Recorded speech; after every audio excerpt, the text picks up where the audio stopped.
They were supposed to die, all of them. 28 men trapped in ice at the bottom of the world.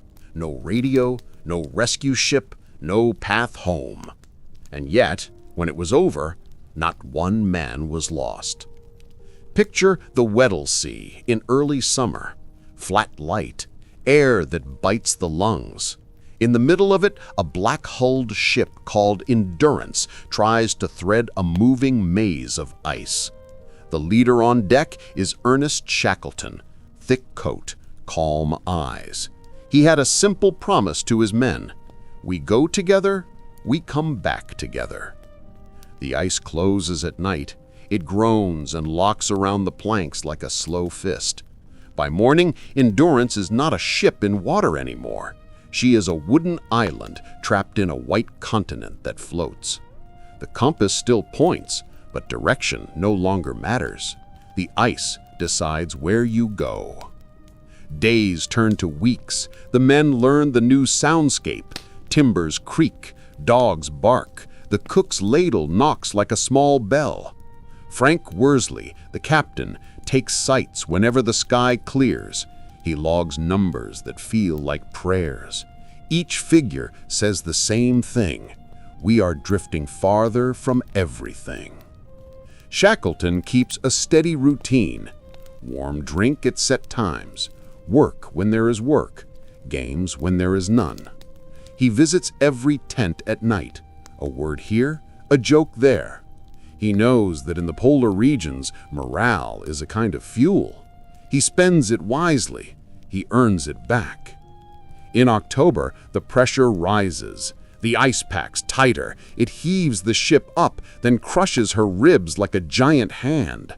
The men listen as iron bolts pop like gunfire. Endurance leans, groans, and will not rise again. Shackleton gives the order: abandon ship! Take the sledges, take the boats, take the food, take the pictures so our story can be proven when we return. They build a camp on the ice and name it Ocean Camp. The horizon is a ring of white and low cloud. The sun rolls around the sky without setting. They sleep in tents that crackle with frost. They eat seal and penguin.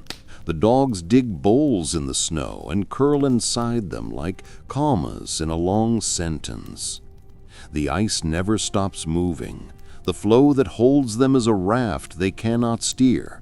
It carries them north and west, closer to the open sea. It also breaks and groans and opens without warning.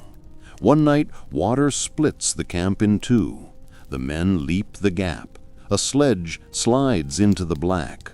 A cookpot follows. The gap closes as if nothing happened. Shackleton watches the men when they work and when they are still. He sees who needs a task. He sees who needs a story. He eats the same food as everyone. He keeps the worst rations for himself when supplies thin. He will not let despair take root. He knows that a cold body can be warmed, but a broken spirit is harder to save. After months on the moving ice, the sea finally opens.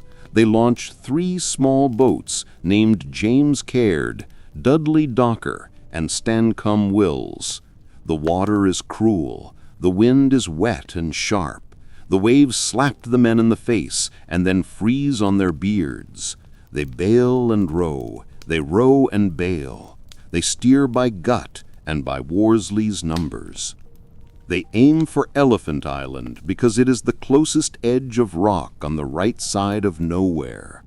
When they finally see it, they shout with voices that sound like other men. Then the weather turns again. The shoreline is a claw of surf and stone. Worsley picks a gap between reefs with the same focus he uses for a sextant sight. They land. They fall on the rocks and laugh and cry. They have not stood on solid ground for more than a year. Elephant Island is not salvation. It is a cold bunker with no food apart from what you can hunt, and no ship lanes to bring a Mirabelle. Shackleton understands the math. If they stay, they die slow. If they sail for help, some may die fast, but the rest may live. He chooses motion. He selects 5 men to go with him in the strongest boat, the James C. Caird. Frank Worsley will navigate. Tom Crean will carry whatever weight needs carrying. McNish, McCarthy, and Vincent will row and hold the hull together with their hands if needed. The others will stay with Frank Wild and build a camp on a spit of beach that will later be called Point Wild. Shackleton turns to Wild and says what a leader says when he cannot promise anything. Keep them ready to move. He will return. They take a tiny open boat into one of the worst seas on Earth. Their target is South Georgia. It is 800 miles away. The route crosses water that can break a ship and sink a memory. The James C. Caird is 22 feet long. They raise a sail of patched cloth. They set a course using a compass, a sextant, and a sky that shows itself only in small mercies between storms. Worsley waits for those mercies. He takes sights through spray and sleet, one eye red with salt, and marks numbers that will either save them or send them past the island into open ocean where there is nothing. The cold is not weather anymore. It is a presence with hands. It grabs ankles. It steals thought. The men chip ice from the hull to keep the boat from becoming a sculpture. They drink hot milk when they can heat it.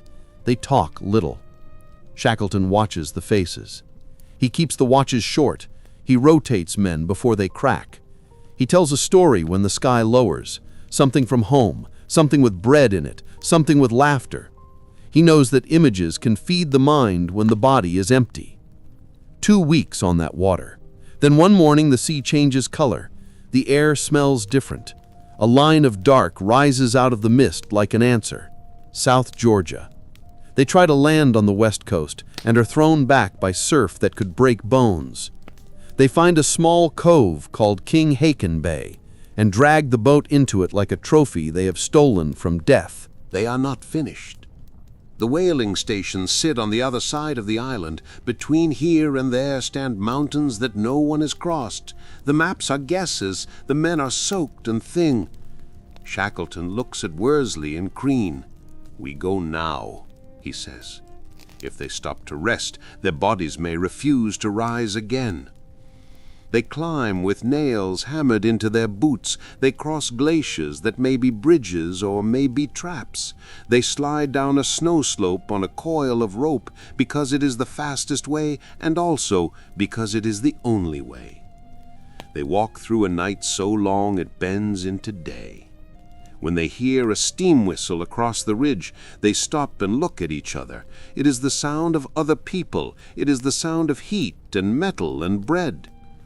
They walk into the whaling station at Stromness, covered in rags and salt and months.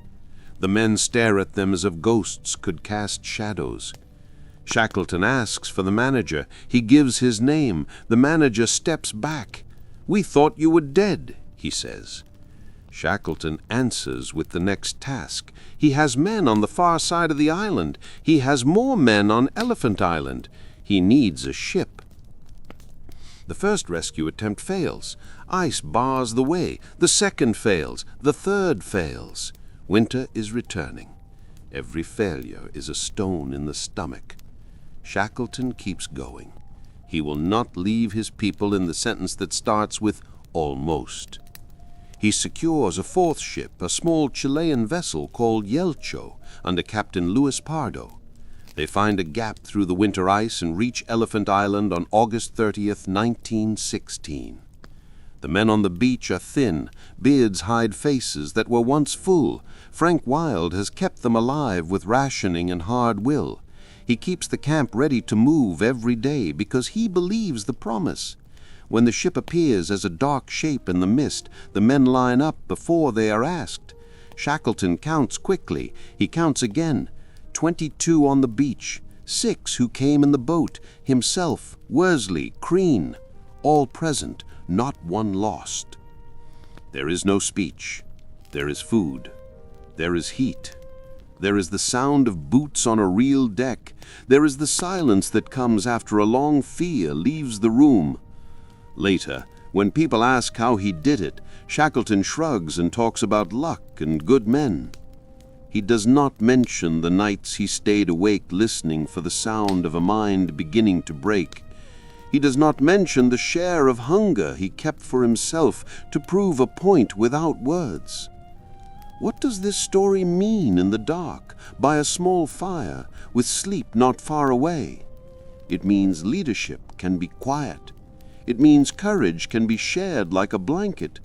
It means there are days when the map is wrong and the boat is too small and the ice is closing, and still you choose to move because your people are watching. If you are carrying a heavy thing right now, think of a tiny boat on a huge sea and a captain who waited for a thin blue slice of sky to take a sight. Think of a leader who kept the worst ration for himself. Think of a group that decided no one would be left behind, even when that vow meant walking over mountains no one had crossed. They were supposed to die. They did not. They came home with frost-bitten fingers, with lines on their faces that did not wash away, with a story that proves something simple and large. The world can be ruthless. People can be kind. Kindness can be a plan. Plans can save lives. This was The Last Campfire. Until next time, keep your light.